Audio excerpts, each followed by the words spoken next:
Hello everybody, how are you doing today? My name is There No One Else, and I play Elder Scrolls Online on the Xbox. I am here today posting a video on the Magicka Warden. This is going to be a build video for champion point campaigns. Xbox has two of them.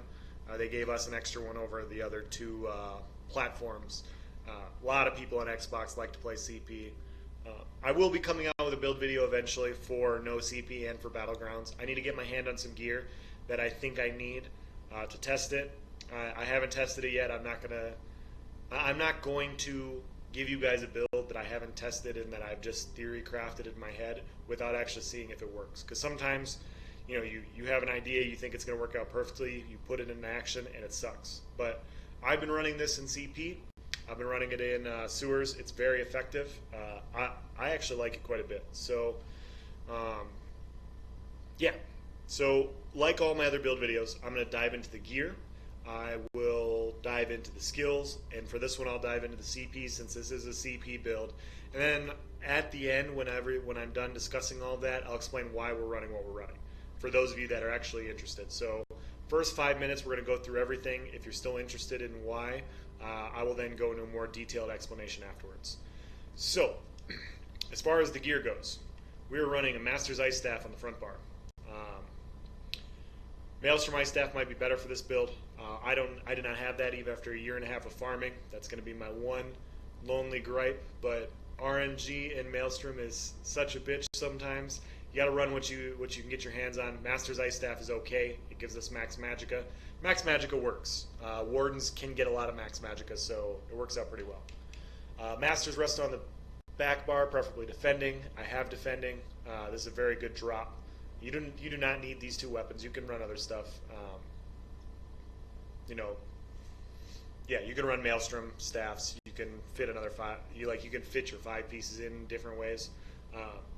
There's other ways to run this, but that's what I have. The 1 pieces are going to be best. If you don't have these, you're going to be hurting a little bit, but it's not going to make or break the build. As far as the monster set goes, I'm going back and forth between 2. And I'm just going to briefly explain it. Vulcan Scoria. We are running dots with this setup. This Scoria is going to proc a lot. I like Scoria a lot for ranged builds that do have damage over time. Like any class that has damage over time, I like Scoria over Grottar. Grottar is a nice flat damage thing. It does do more damage, but in PvP is all about burst, and Scoria gives you more burst. So Scoria is very good for this setup. I don't know if it's better or worse than Iceheart. I'm bouncing back and forth. I'm just not sure. Iceheart is when you deal critical damage, you have a 20% chance to gain a damage shield that absorbs 96-28 damage for 6 seconds. That's cut in half in PvP. So it's not a huge damage shield, but it's free. It's a free damage shield. While the damage shield holds, you deal 1,047 frost damage to all enemies within 5 meters of you every 1 second. This effect can occur once every 6 seconds. So the shield lasts for 6 seconds. The effect can occur every 6 seconds. There's really minimal cooldown with a free damage shield. The best part about damage shields is you can't be critted. You can't take crit damage. Since we are wearing light armor with this setup, we do not want to take a huge amount of burst damage. So the amount of wards that we can get with this setup is going to work. The only problem with Iceheart is that you deal 1,047 frost damage to all enemies within 5 meters of you. It is a very big dot. It is a very big range. I mean, look how quickly that popped up. That big white circle is how far out that radius goes. It'll pull Nightblades out of stealth for as long as it holds. But when the shield goes down, that disappears. If you're getting focused, that shield goes down right away. You don't get to realize the dot. So you guys decide what you want to run. Do you want to run Iceheart and you want to have the shield be a little bit less bursty when you're focusing people? Because, like everybody, you can't have 100% uptime on your wards. Or do you want to have Scoria and have the burst damage and just kill people really fast and then laugh? That's up to you. We're also running 5 Necropotents on the body. Necropotence works very well with a Magicka Warden. We can get a lot of max Magicka with a Warden. Our Blue Betty counts as a pet. This bear counts as a pet. So this is what's going to buff us. Max Magicka works with our shields. The more max Magicka we have, our shield makes our shields bigger, so it makes us harder to die that way. Since we're wearing 5 light, we will be using shields to protect ourselves, so the max Magicka comes in handy there. Max Magicka also increases our weapon damage, our overall damage on our tooltips for our gear. So the more max Magicka we have, the better our damage is. So Necro is good for that as well. It also means that our Magicka pool is larger, so that our sustain is better than a lower Magicka pool. Because we have a bigger Magicka pool, we can just push, we can hit more abilities, and our sustain is going to be better naturally just because our pool is bigger.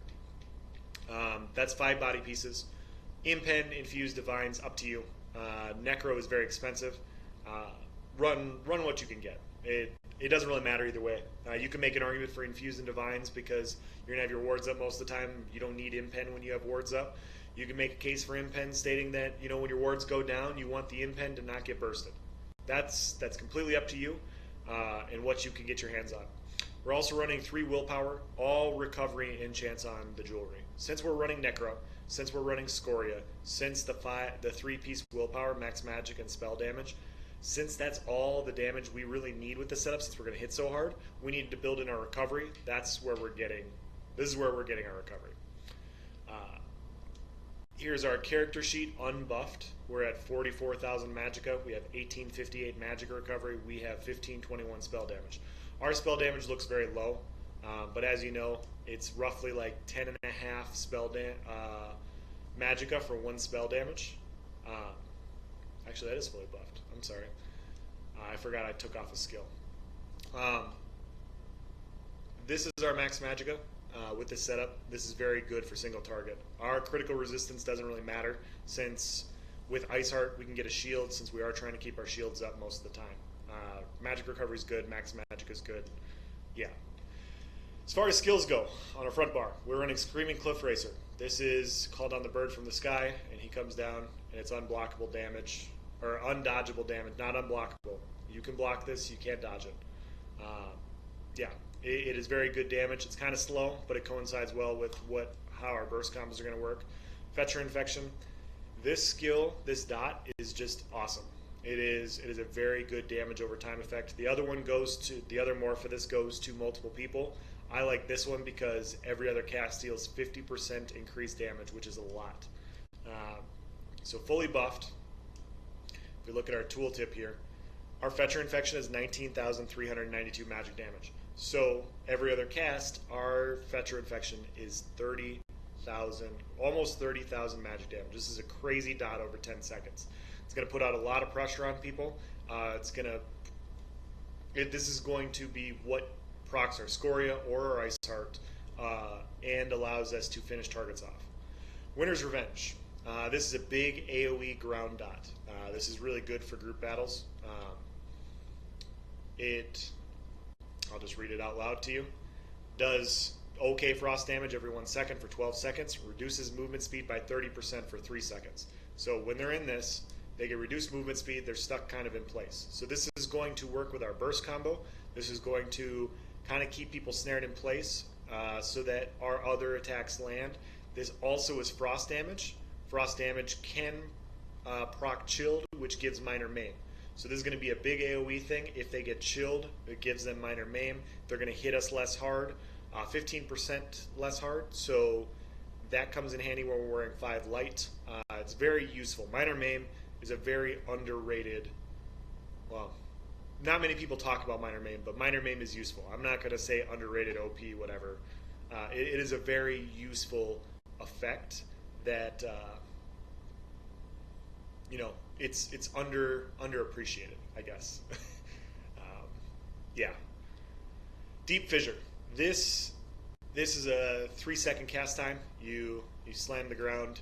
It's a really cool animation. After 3 seconds, it blows up in front of you. Does a ton of AoE damage. The best part about this skill, the pros and cons of this skill, is it's a big AoE. It does a bunch of damage to everybody in front of you like that. It does have a cast time, so it doesn't go off right away. But the cool part is it's wherever your body is facing when it goes off. So if people are behind me, I can go like this, and then I can turn around and then it blows up right here. So it's going to be in front of me no matter what. So it is a little bit rougher to line up the burst with this, but it's not that bad. It takes a little bit of practice, but it is a very good skill. And then finally, we're running Frost Reach. This is going to be our snare on our front bar. With the Frost Staff, it snares people in place. This gives it damage over time. It does okay damage up front. It immobilizes. This is what we're going to use to line up our burst against dodgy, kitey classes. We're gonna hit with our Shock. We're gonna hit with our Cliff Racer, and then we're going to lock them in place with our Frost Clench so that they eat all of that damage. And that's how we're going to kind of line people up. Right now, if you're running against smaller groups or you're dueling, I like Guardian's Wrath. The bear is just amazing. It's a cheap ultimate. It does a ton of damage. Unbuffed, look at the tooltip. 18,000 magic damage. Targets under 25% health take 100% additional damage. This is our execute. Fully buffed. So basically, this is an execute that does almost 40,000 damage when they're below 25% health. And that's only at 2. It's going to go up. It's going to do more damage. It's a cheap ultimate. You have to use it properly. Not always. I mean, it's a very useful skill. Sometimes the bear goes haywire because he's a pet, but at the same time, like, it's very good in small group play. If we were playing a little bit earlier today, the other ultimate that I like using is Northern Storm. It's a big AoE ultimate. I double bar it, and I'll explain why. But it does good damage, 4,200 frost damage unbuffed. It reduces people's movement speed by 70%. Nearby allies gain major protection, reducing incoming damage by 30%. And then also, while slotted, your max Magicka is increased by 8%. So if you're fighting a big outnumbered fight and you're a Warden, this is going to help keep your group up by giving you them major protection. It's going to do good damage over time. It's a huge radius. And it snares people in place. So you can go in there with your ultimate. Like, look how big that radius is. Everybody in there is snared by 70%. It gives everybody in the radius major protection. And then on top of that, it does decent damage. So there's a lot going on there. It's a pretty cheap ultimate. It's not expensive. It's 200. Destro ulti, I'm pretty sure, is 250. It's cheaper than Destro ulti. It's not as much damage as Destro ulti, but it provides a lot of utility. Plus, it increases our max Magicka by 8%, which means our wards are bigger, which means that our damage is higher as well. 47,500 Magicka with this setup. Fully buffed currently without any Undaunted. Our Undaunted is not leveled yet. I'm working on it. We will probably crack 50,000 Magicka with this setup pretty easily. Yeah. So yeah, that's the back bar, or that's the front bar. The back bar, we're running Bird of Prey. This is the wings. It gives you major expedition. It gives you minor berserk, increasing damage done by 8% for 10 seconds. That's why we're running it. You can run the other one that gives you major evasion. I wanted the damage. This is going to just buff our damage, give us our movement speed. Very useful skill, very, very powerful. Blue Betty, this gives us our major sorcery, harness Magicka. I think in CP, with running across more magic classes, the return on harness is better than dampen. I think in Battlegrounds, since everybody's running proc stamina classes, running dampen is better. I would switch this if we're doing Battlegrounds, but I would switch my entire gear set in general for Battlegrounds. Yeah, open world harness, in my opinion, is better. Enchanted Growth, this is going to be our Warden Breath of Life. Seed a large area of mushrooms that heals you and all allies in your frontal cone for 7,000 health. They gain minor intellect and minor endurance. Everybody in front of you for that big AoE gets healed. It's a very good heal. And then finally, this is our fill-in. I'm not exactly sure what's best here. I went with Living Trellis. Basically what it says is, grow vines to embrace you or the lowest health ally in front of you for 10 seconds. The vines heal the target for 2354 health. Each time they take damage, this effect can occur once every 1 second. So it's a good heal over time tick when they take damage. When the vine expires, they heal the target for an additional 5716 health. So it's a good little burst heal. If you don't want to run that, you don't think it's as useful, obviously Healing Word, I don't have that morphed yet. Mutagen. Mutagen's useful. It's very cheap. It's also a burst heal. and then that removes one harmful effect. So it's got its uses. I'd probably go Healing Ward if I wasn't running Living Trellis. I think Healing Ward would be better than this. But, you know, we're a Warden. We're going to use the Warden skills until we find out they suck. And we're going to, you know, I don't know for sure if this sucks, but I think, I don't know, either that or Healing Ward. As far as CP goes, 40 into Warlord, 70 into Arcanist, 15 to Tenacity to return Magicka, 15 to Shadow Ward, 65 Elemental Expert, 15 Spell Erosion, 30 Elfborn, 35 into Bless to increase our healing, 30 into Master at Arms, 20 into Staff Expert, 15 into Thaumaturge, 20 into Ironclad, 60 Elemental, 60 Hardy, 10 Thick Skin, 40 Bastion, and 20 Quick Recovery. Those are all subject to change on what you want to run. As we're running wards, you get diminishing returns once you get over 50 points into a CP tree, so we're putting points everywhere because we get bigger initial upfront benefits by doing that. So that's the gear, that's the skills, that's the setup. If you're still interested, this is why we're running what we're running. Screaming Cliff Racer, just kind of a no-brainer. This is a huge dot. Winter's Revenge is a good AoE, and Deep Fissure is just a ton of damage. And the reason we're running a staff on our front bar is because the Frost Staff, it works like Sword and Board but for Magicka. So every time you're hit, since we're wearing 5 light, we are prone to be squishy, especially on our front bar. So if all of a sudden we're DPSing and we're hitting this guy and we're doing our whole DPS setup or DPS stuff, and we get hit by a Nightblade, we can randomly block. It will drain our Magicka, not our stamina. Since we're wearing light, we don't have the Constitution passive. We don't want to use our stamina like really at all with the setup. We want to play this kind of like a sword. Our Frost Staff allows us to block incoming damage. If all of a sudden we get ambushed, we can go like this. We can switch to our bar, and then we can put our wards up. We can heal, buff up, and then we can go back to doing what we're doing to get them off us. So that's why we're running a Frost Staff. Like I said, Frost Staffs also they can give a chilled effect, so you can get Minor Maim. Minor Maim is very useful. Fully charged heavy attacks also give you a damage shield. So that also procced our Ice Heart. Our Ice Heart ward is going to go down. But a full charged heavy attack also gives you a very small ward. It's not like a huge thing or anything like that, but that returns Magicka.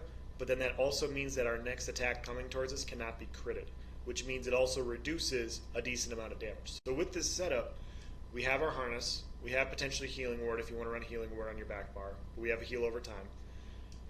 We have Ice Heart.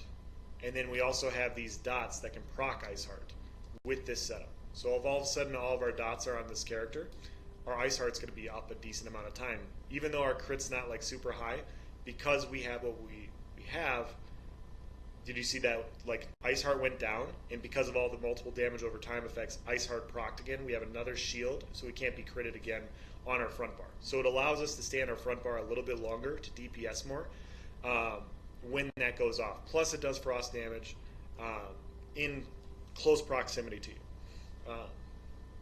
Yeah. It's not a do-nothing skill, is basically all I'm saying. If you don't like that, obviously with the amount of dots that we have, you can run, like I said, you can run Vulcan Scoria for more pressure. I'm going to keep testing. I don't know which one I like. I honestly don't know which one I like more. But yeah, once all these are up, like it's just, your Scoria is going to go off a lot. Yeah. As far as our burst combo goes, we will be, in an ideal world, fully buffed. We're going to go like this. We're going to get our Blue Betty. We're going to get our Major Berserk and Expedition. We're going to slam the staff down. We're going to hit our Cliff Racer, and then we're going to lock them in place. And if we do it right, if you saw that there, basically what happens is it all goes off at the same time.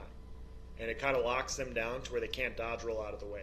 Now, some people, they're going to, some dodge rolling classes, like low damage or low health, like squishy targets.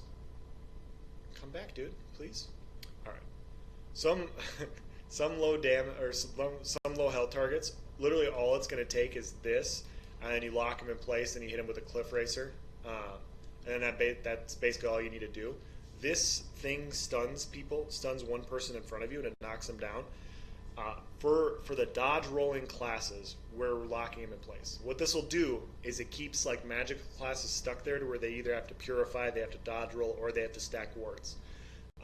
This just helps line up our burst, so it's a little bit easier to land it on them with everything. And it's a damage over time effect. It can proc our Scoria, it can proc our Ice Heart.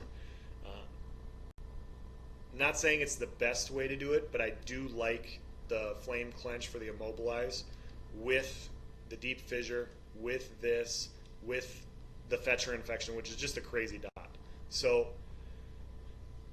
fully buffing up, what we're going to kind of do for single target people is if they're low health, we're basically going to, if we think they're squishy Night Blades, we want to get our Fetcher Infection on them right away. That's the first thing we want to do. You want to get your Fetcher Infection on them because you want to start applying pressure, and you also want to apply a dot that can either proc your Ice Heart or your Scoria. And your Scoria is going to be more pressure. So you want to make sure to get this on those pesky Night Blades. You want to make sure to get them on the squishy, high-hitting Stam Sorks, Stam DKs, yada, yada, yada. Anybody with movement speed, you want to get this on. Like, that's going to be your first skill you apply. If they dodge roll, you have to wait 2 seconds to apply your Frost Clench, but your Frost Clench is going to be your other dot that you want to try and get on there. And then basically all you have to do at that point is you get your Deep Fissure down, and then you lock them in place, and then that was a terrible thing I was talking while I was trying to do it, but basically you do Fetcher Infection, this, Cliff Racer, and then you lock them in place, and then it all goes off, and they die really quickly, and if they don't die from that, then you can literally just go like this. And then you just want to keep those dots, and you want to randomly pepper them and snare them with that, and then lock them down with the snare. And so if they don't get out of the way, they have to eat all of your damage from this burst combo. And the Cliff Racer fully buffed with the setup hits for about 10,000 magic damage. I think the Deep Fissure hits for about 13,000. The Fetcher Infection can hit for as high as 30,000 over 10 seconds.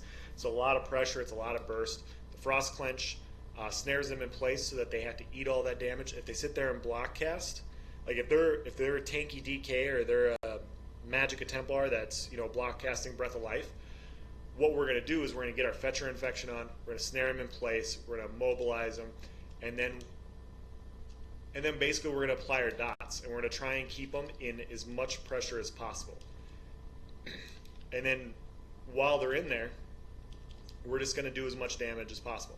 And that's where this big AoE is going to come into place. Is going to be against like Magicka Sorks, Magicka Templars, Magicka DKs. We're going to try and keep them off us. We're going to use our movement speed to try and stay away a little bit. And then we're going to snare them in place. We're going to Frost Clench them. And then we're going to just, hit them at range so that they can't really get to us. Once they get through, you Frost Clench them again. Yeah. So that's kind of how we're going to play. Against smaller groups, I would run the Bear. Against bigger groups or in a bigger group play situation, I would run this big Ice Ultimate. It makes your stats better. Plus, it's a big AoE. It just does so much. It does so much for group play. That's the coolest thing about a Warden right now is just how much group utility they have.